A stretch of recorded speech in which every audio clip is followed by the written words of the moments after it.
Hey, it's Adam, the Backpack Theory podcast, where we unpack our pasts to help define a better future.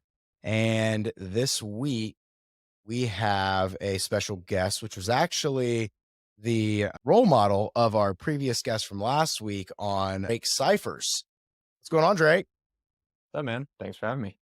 Oh, I appreciate you reaching out and coming on here. It's awfully nice the podcast is just lining up here. We start off with having, Mr. Murray on last week, and then, he just mentioned who his life role model was. And then ironically, we end up connecting and, you have a great story, I feel like, that plugs right into what we've been talking about. And this week, we're actually going to be unpacking through the wilderness. If it had been up to me, it would have been the journey, not the destination. But apparently, that's a little bit too cliche. And so, I didn't know that was super cliche until Drake and I had the conversation right before we jumped on here. So, but dude, I think it's fascinating how in life uh, we get so in. What were you saying before we jumped on about what people say about the journey, not the destination, that just drives you nuts? Well, a lot of times people talk about the journey, like, oh, just enjoy the journey, just enjoy the journey. And a lot of times, I don't know, I just don't find the journey that enjoyable. Now, the journey is just so ambiguous. It's like, am I, on a journey through Death Valley, or am I on a journey, walking up Miami Beach? Like, those are two different journeys. One's way more enjoyable than the other. And so, like, it's just such an ambiguous journey. One's a lot more easier to enjoy than the other.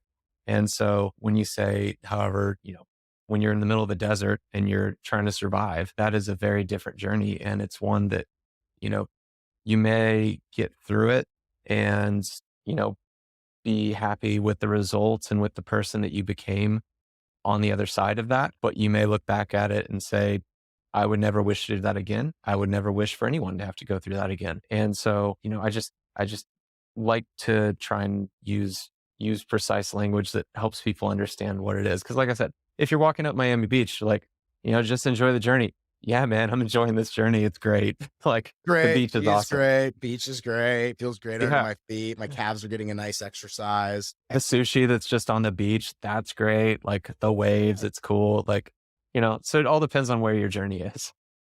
That's a very fair statement. I completely understand where you're coming from.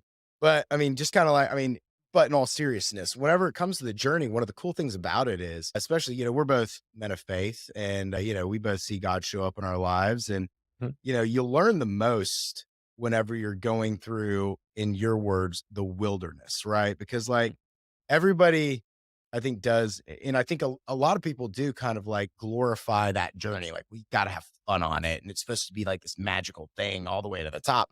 But the realization of the matter is that growth is hard. Going on that journey a lot of times is not going to be shaped in this wonderful thing.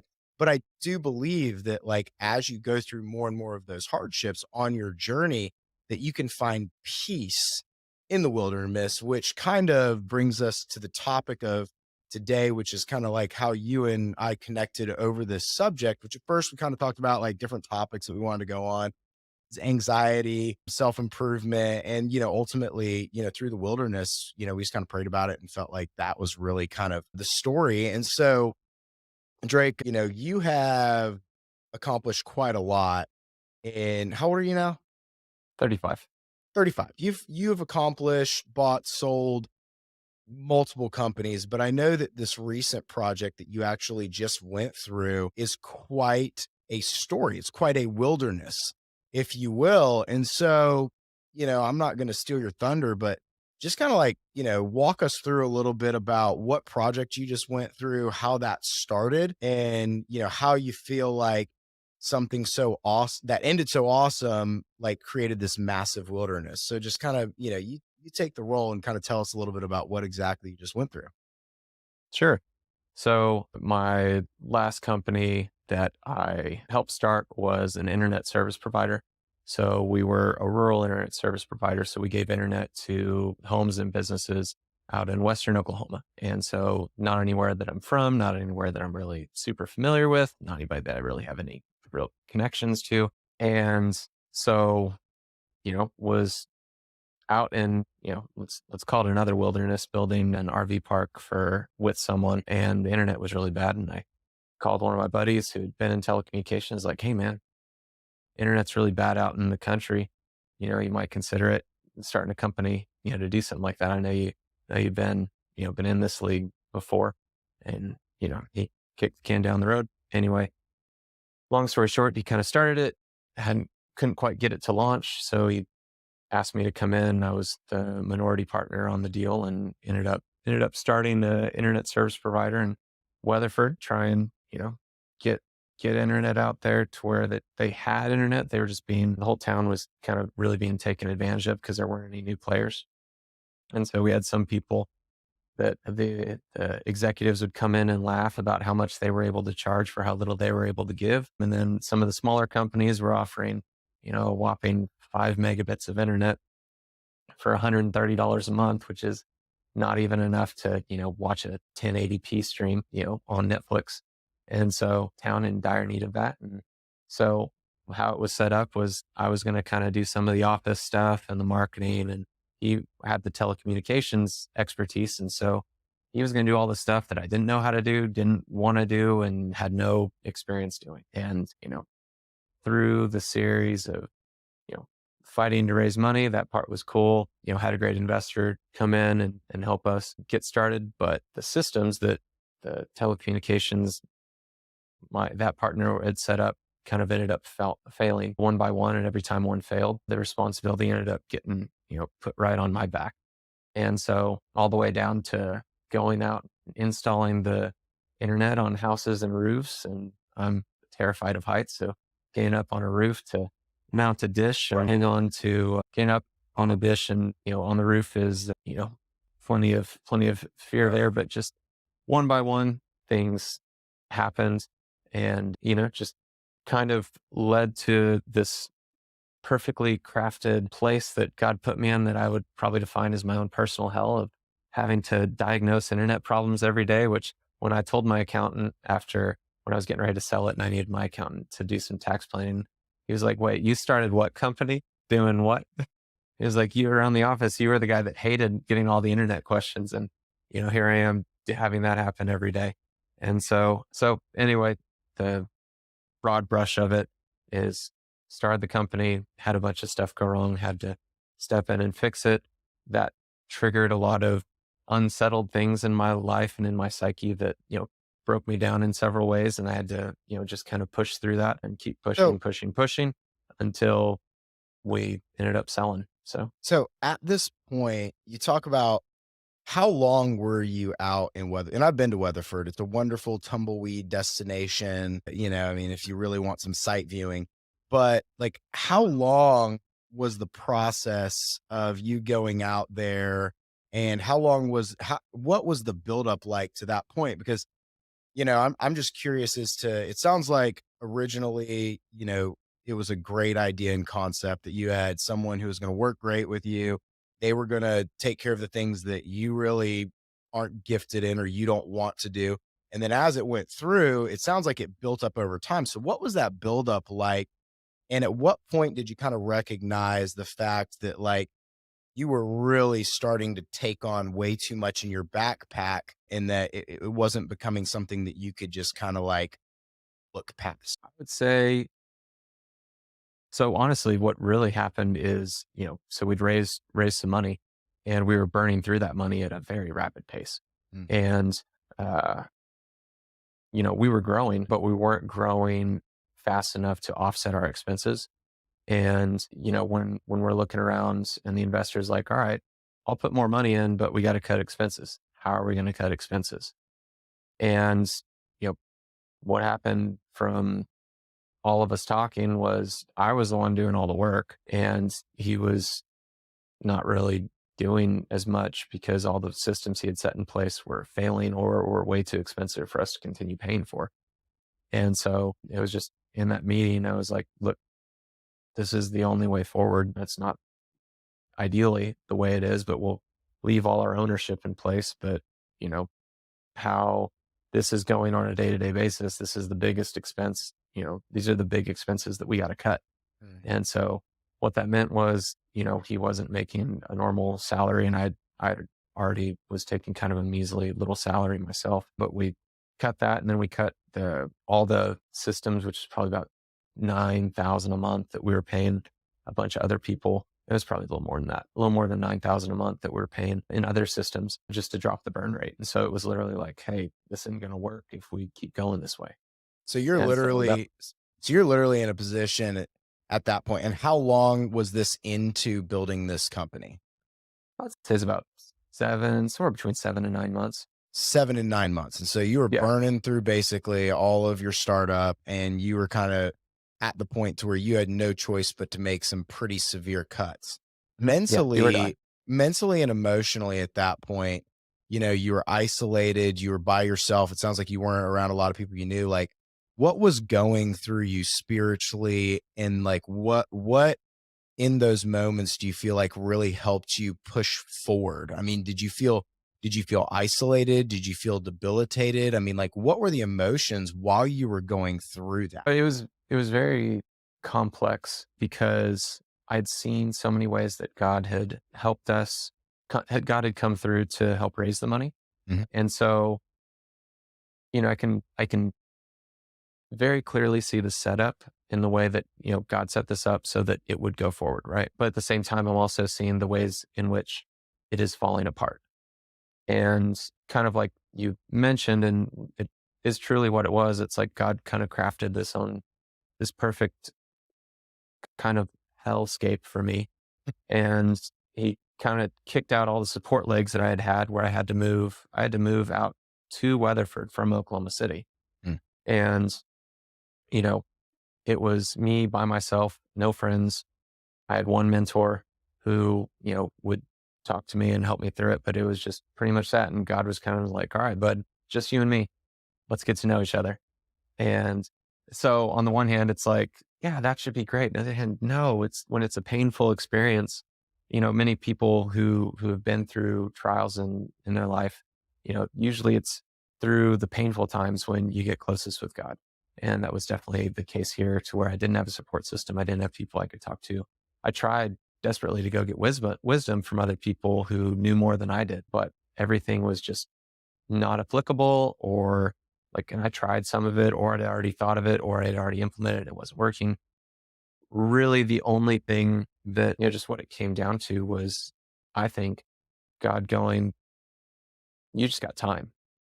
It's going to take time and grit and perseverance, and you can't outthink and you can't outrun this problem. And so it was as far as the emotions were going, God, you set this up. God, this is all falling apart.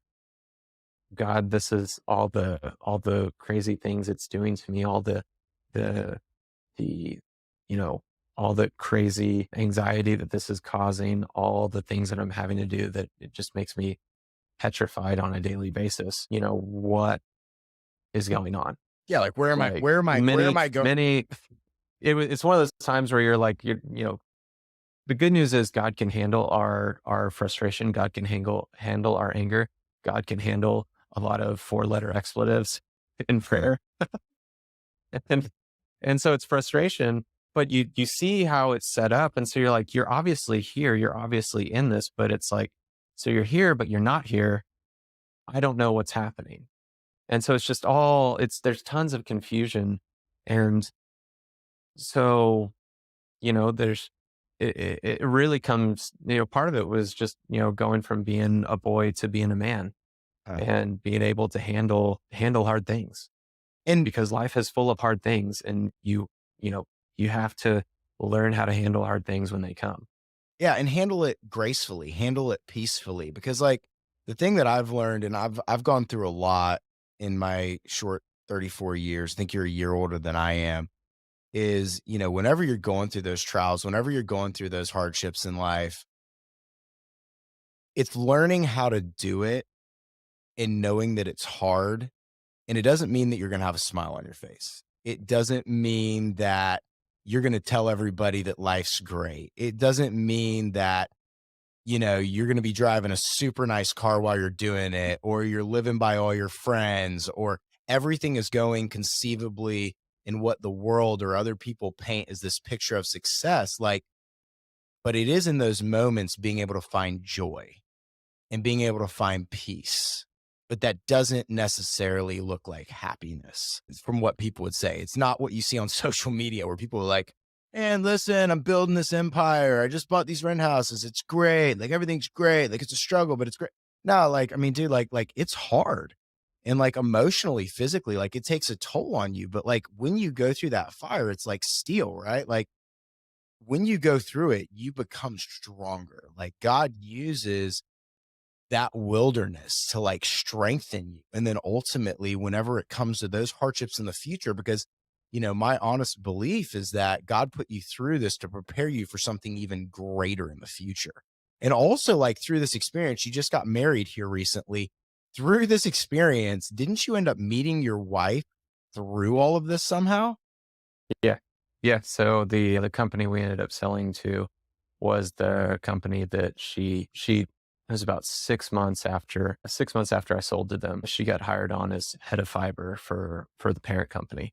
And so, yeah, so that I mean, it was the ending was, you know, God worked, these awful experiences out for good, and, so that was, that was a great thing. And so, I've been very blessed, I, made enough money on the sale to, you know, pay off my investor and, have some money in my pocket. Um, but that's kind of skipping forward to the happy ending because I wasn't thinking about that part. Sorry. And I'm Yeah. I'm terrified of heights. And part of my job was to climb 130, foot towers.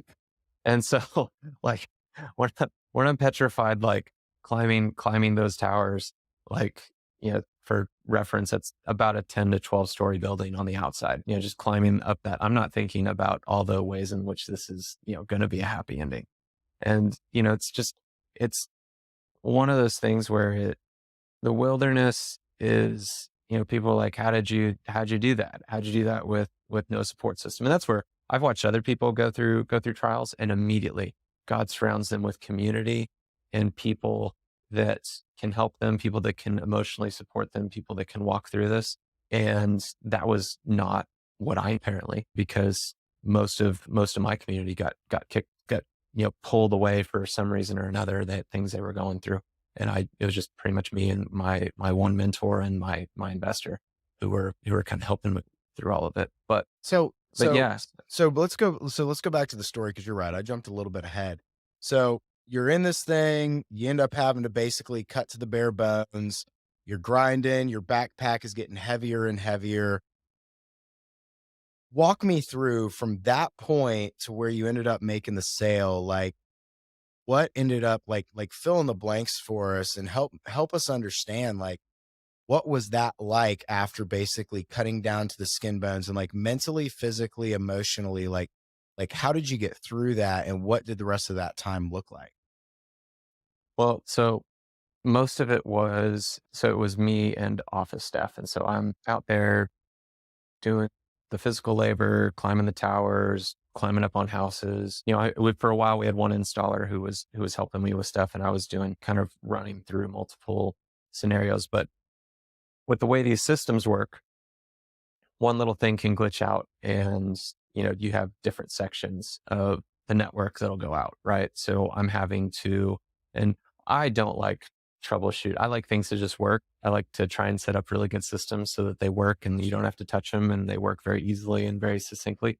And so for stuff to be consistently failing and to have angry people, we had a good reputation, we did a good job, but I have a very, it's triggering knowing that something that I set up and that I built is causing its failure is causing negative repercussions for other people and lots of other people. So, I move a cable the wrong way and 200 people suddenly don't have internet, and Wow. those 200 people are upset. That's a And lot of so, and that's a lot of pressure on you. I mean, that's yeah, gotta be creating and these are things that you didn't even want to do, but like basically yeah, you had to jump it. And that's the side of like entrepreneurship and that's the side of like faith whenever you're getting into these things that a lot of people don't see is the fact that sometimes you have to mhm, jump in there and do things that you don't want to do. yeah. And so So, anyway, keep on so going. for Yeah. instance, so for instance, I've got, a prime example. I have a cable that has something that's happened to this one satellite dish, and I know there are 250 people down, and there's a thunderstorm rolling in, and I have a 135-foot tower. I have to climb that 135-foot tower before the storm rolls in, fix it. Otherwise, everybody's going to be without internet tonight. And that is going to just blow up the phones, and everybody's going to be flipping the F out. And if I don't get it fixed, who knows, but the storm might damage it even more.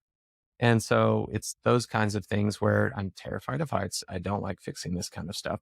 And have the burden of knowing that my failure to act or my failure to plan for this or whatever is happening, or just random happenstance of I can't get it to work from the ground means that I have to do this thing that I am desperately afraid of. And, you know, knowing that, and that is always hanging over you. I Mm. don't know when these things are going to go out. These are not planned downtimes. Anything can happen any day. And so that's what I think when I started to wrestle with anxiety, where it's like, I just know, like, I don't know. I know that something will happen. I don't know when it will happen, but I know something will happen.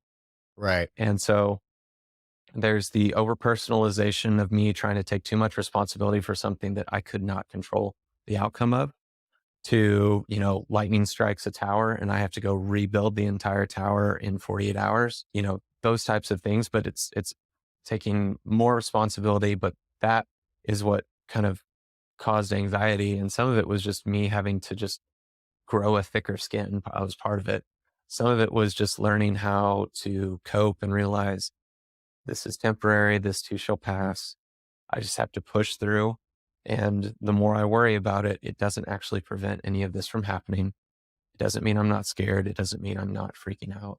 It does mean that I just need to push forward one step at a time, not 5 steps, not one big jump, but I just one step at a time focus on when I'm climbing a tower. When I'm climbing a tower and I'm the tallest thing around, I'm taller than every single other building in the town. I just have to focus on that next rung Hmm. and the next rung and the next rung. And this is where my hand goes. And this is where my foot goes. And this is where my next hand goes. And this is where my next foot goes. And here is, all right, we're coming up to a transition. I have to take a bigger step here. It is down to the micro, focusing on not zoning in and focusing so narrowly on the task at hand that you're forgetting the macro of what you're actually doing. And isn't that And that was, yeah, yeah. dude. That's remarkable because, it's funny that, we're having this conversation at my I was at church tonight and we had our Bible study and we were completely different topic, but one of the things we were talking about is whenever like God's working in your life, it's the most impactful whenever you intently are looking at that step by step action in in your life. It's not about looking at the whole picture. It's not about looking, it's like literally intentionally like looking at the step by step and having to micro focus on that just to get through it. And I've got a great quote actually by Corey Tim Boone. And I think it speaks to exactly what you were talking about in like that buildup of anxiety. Worrying is carrying tomorrow's load with today's strength, carrying 2 days at once. It is moving into tomorrow ahead of time. Worrying doesn't empty tomorrow of its sorrow, it empties today of its strength. And I Mhm. think that we spend so much time, especially like if you're an entrepreneur or a business person, I mean, just in life in general, worrying about what the outcome could be tomorrow based off of negative things that have happened to in our past, that it can literally cloud our judgment. And we're literally speaking things into existence. We're literally thinking things into existence that haven't even happened yet. And like we're taking all that strength that we could be concentrating on today, solving today's problem, those micro problems, and dragging them into tomorrow and creating anxiety for ourselves because we just so badly are concerned that something that previously has happened could happen again. And so I think that's really cool that, like, in that example of like climbing rung by rung slowly, I think that's a really powerful and impactful way that you describe that. So, Well, and one thing okay. real quick is that, in the Bible, it says, "You're a lamp unto my feet." And so, you hold a lantern, it's not like a flashlight. Hmm. A lantern just lights a very narrow scope. Like, and when it's a lamp unto your light unto your feet, Like you're not seeing super far ahead. Huh. You are seeing far enough ahead to take one step, maybe two steps. You're not seeing the whole journey. It's not like you're doing this in daylight. And so if that's what Christ is and the Holy Spirit, then that changes the way that you think about that verse and how you think about life. Dude, that's so cool. Like, that's definitely like a clip, like 30 seconds. Like, man, that's going out there in the world. Dude, that's awesome. So you were in this mode to where you were literally taking these little small steps, just not looking at the finish line, just getting through moment by moment. So, you know, what ended up getting you from this point of taking these steps to the finish line? I mean, was it just a continued small steps, or like after taking multiple small steps, was there a breakthrough where you started taking larger bounds? No, well, so what happened was COVID hit and COVID was actually yeah, COVID Everybody. hit. So, but that had a very different impact on me. I had a very different else had less, well, not everybody else. Most people work like slowed down, life slowed down because everybody was locked in. What happens when everybody gets locked in is they use a lot more internet. So internet bandwidth tripled. And so for an internet service provider, that meant that I was very busy. And because we were good at providing good service, when everything went to crap and all the other networks couldn't handle stuff, we grew. And Wow. so what's funny is when things were, rough, having trouble, my installer quit. And then it didn't make sense to really hire anybody because COVID was happening. And I felt like God was telling me to do it myself. So I had to do more work. And we grew 50% before I sold. And so I'm just lining up customer, customer, customer, customer, working through the summer, 150-degree attics, just more, more, more, more, more, more, more, more, more. And so, it was interesting because it was God, I could tell God was pulling, like he was pulling. It was not, I wasn't having to try to get customers. Customers were banging down our door because, we were set up well. I think I worked 110 hours the first 7 days of lockdown just to try and get the network ready because I knew it was getting ready to happen.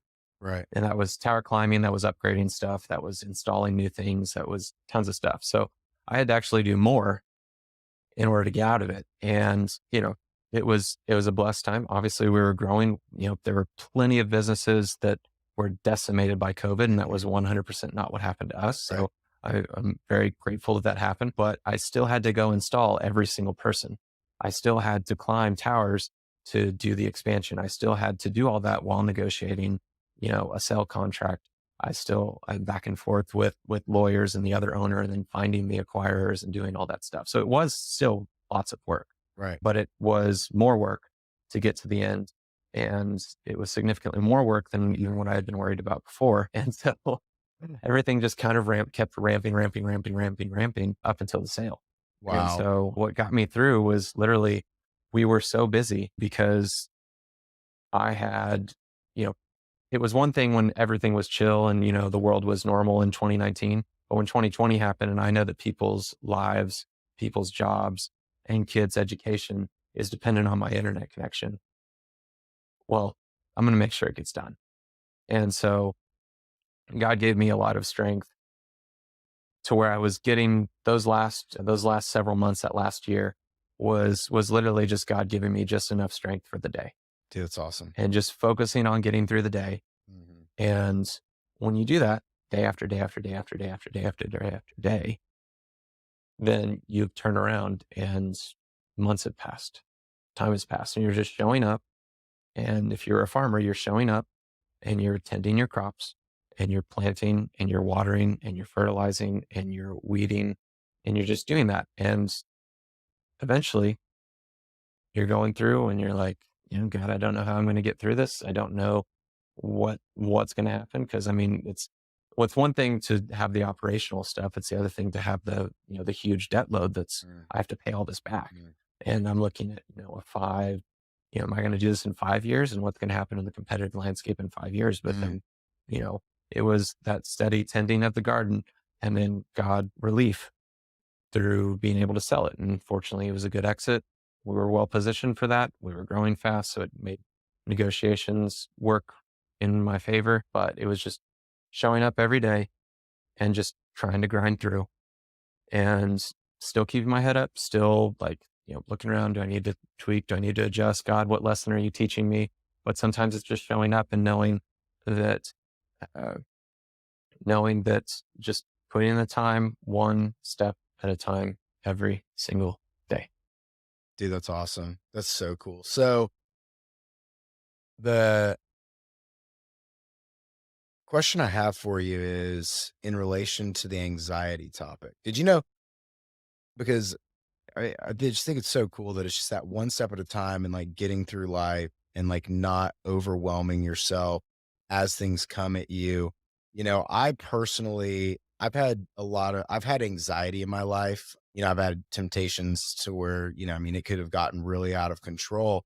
But until I had like moments like that in my personal life where hardships came around, I never really understood the concept of that true anxiety. I mean, I ran a company for about 8 years and like, I mean, dude, I have seen some gnarly stuff and I know like through those, there was just days where you just had to grind, especially during COVID. During COVID, actually, like crazy statistic, 33% of people during that time period of in 2020, whenever they were surveyed, were actually diagnosed with debilitating anxiety. 33% of Americans.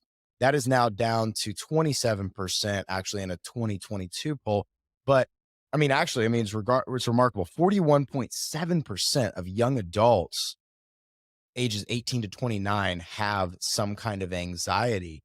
And I'm just curious as to what, after going through that experience, having like that anxiety in your life and going through that, like, what has that taught you about whenever it comes to empathizing with other people going through that? And what is something that you would tell someone that is currently going through a season of their life of anxiety and where they just really don't see much hope, especially when it comes to young entrepreneurs that like they want to get started, like, they want to be successful. Like what would you reach out to those people? What do you wish someone had told you while you were going through that? And how would you convey that to someone that might be having anxiety right now in their life, going through a transition like you? I would say that so in 41, so one, there's this illusion of control. Part of the reason I think we struggle with anxiety so much is that we believe that we can control more than we really can. And we have this idea as a society that we can enslave nature and make it fit our whims. And that is false. There the we're playing a game with far, far, far more variables than we can even imagine. And COVID taught us that we think as soon as we think we have it handled, something like that happens, and it's very obvious that we don't have it handled. That said, there are lots of things in your life beyond your control. What you can control are the actions that you have and the way that you react to the things that do happen to you and happen because of you. And if you focus on what you can control and don't worry about the things that you can't control, that will help diminish your anxiety. Can I control this? When I was having when the weather was, when a thunderstorm would roll in, a severe thunderstorm, and it would cause something to go out. I can't control the weather. I can worry about all the people that are upset, and I can just get all anxious and freak out and, oh no, my business will be ruined. Oh no. I can do that. Or I can understand that this will pass. I can respond to any customers that are writing in at night and go, hey, storms knock this out. We'll get this up as soon as we can, and communicate, let them know things are okay. That's what I can control. I can control the way I react to it. I can control the way I adjust to it, but I cannot control the things that I can't control. And no matter where you're at in life, whether you're an entrepreneur or whether, you're just somebody with a 9 to 5, or you're a stay-at-home mom with 2 kids, there are just things that you cannot control. All you can do is focus on what you can control and do your best with that. And that's really all you can do, because your worry isn't going to actually help. it'll still be there. That doesn't eliminate it. That doesn't make it go away. But once you realize what it is and externalize it in some way, like I journaled a lot and I got my thoughts out on paper, all of them. Just I didn't judge, I just wrote. And once they were out on paper, I can observe them. And they're not in here and I'm not holding them all in my head while I'm trying to process and do things productively. By getting them out, it was something that I was able to do. The other thing was starting every day with things that I'm thankful for and starting prayer and starting with Bible reading. But if you're not a believer, that's fine. But even just gratitude, being thankful for something helps reorient your mind in a really good way because it's impossible to be thankful and grateful and stressed at the same time. Dude, that is so good. Yeah, that is so just spot on. I think Jay Shetty, who's one of my favorite podcasters and authors, he was actually I was listening to his book, Think Like a Monk, and one of the things he suggests is like every day whenever you wake up, instead of like jumping on your phone and looking at social media or looking at the news or whatever, just stop for a second and just think in your head and visualize the things that you do have in your life, the things that you are grateful for. And if you can start off your day showing that gratitude, and like you said, whether you're a believer or not, just showing gratitude for what you do have in your life, it just starts your day off in the right mindset. And then you will find those little nuggets of joy. I mean, and just to sum this up, the serenity prayer is just so true whenever it comes to the subject of control. You know, you have to accept the things you cannot change. You have the courage to change the things that you can. And then you have to have the wisdom to know the difference. And that wisdom is gleaned from other individuals. That wisdom is gleaned from seeking knowledge. And if you're out there with anxiety and you feel hopeless today and you feel like you're not going to make it to the finish line, trust me, like there is something there for you if you just trust him. So, Drake, we're going to wrap it up and wind it down with this. I've got two questions for you. One would be, what is your hobby? Working. Working. All right. Come on. It I have can't be working. It cannot be working. It's got to be something else. learning, reading about things All right. that Learning. may or may I, not that may or may not help me for work. I can accept that. I can accept that. That's Understanding how right. the mind works. We're going to Learning have, about how the mind all works. right. Okay, cool. I love psychology. I'm a big psychology Yeah. buff. It's great. We'll Yeah. go over some books. The Yeah. second thing that I always ask is, who is the number one person in your life that has impacted you or that you look up to, and then why that person? I've been very blessed to have mentors in my life. I would have to say my mentor, Michael, because in the darkest moments, in the moments where I didn't think I could make it, he was there for me and he lifted me up and he had been through his own significant trials and he would just remind me of who I am. He would remind me of, he would tell me what he saw from the outside looking in, and he uh, would remind me of who God was and what God thought of me. And that is, I'll be honest, that's the reason I'm still here and still alive. And yeah, that would be why. Dude, that's awesome. That's so heavy. If Chris, if you're listening to this, I'm sorry. No, I just no, just kidding. But in all seriousness, dude. Here's Michael. Let's put it this way. Michael impacted me so profoundly that when Chris has gone through rough times, much of the wisdom that I'm giving Chris comes from Michael. Oh, So dude, isn't that so cool? I don't know yeah. if you're listening to this, I don't know if you listened to our podcast from last week talking about choosing your friends wisely, but you know, finding those mentors, finding those people in your life and finding those people you look up to is just a massive deal. And be open, be transparent, be honest with your feelings. And just if you're going through something, let someone know, like lean into someone, be vulnerable. And ultimately that ends up opening up these conversations. So Drake, thank you so much for Mhm. coming on to the Backpack Theory podcast. I gleaned a lot of it from this. I learned a lot. Do you have anything else that you want to say in closing? One of the things you can control when you're going through crazy stuff is the number of notifications you get on your phone. So trim it back. Boom. It'll work. You'll do better. Your mind will thank you. I love that, dude. We didn't even get into the social media conversation, but we'll save that for another time. So thanks for coming on, Drake. Appreciate it. This is Adam, the Backpack Theory Podcast. Thanks for tuning in, and we will catch you again soon.